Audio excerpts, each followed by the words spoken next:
August 15, 2025 Kannada ಭಾಷಣ. ಎಲ್ಲರಿಗೂ ಶುಭೋದಯ.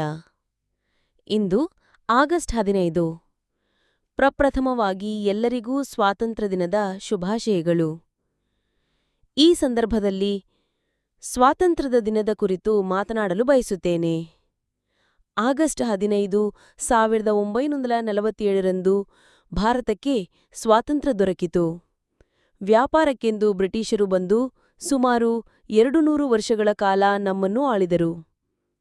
ಅದಕ್ಕಾಗಿ ಗಾಂಧೀಜಿ, ನೇತಾಜಿ ಸುಭಾಷ್ ಚಂದ್ರ ಬೋಸ್, ಕಿತ್ತೂರಿ ರಾಣಿ ಚೆನ್ನಮ್ಮ ಸೇರಿದಂತೆ ಇನ್ನೂ ಹಲವಾರು ನಾಯಕರು ಸ್ವತಂತ್ರಕ್ಕಾಗಿ ಹೋರಾಟ ಮಾಡಿದರು.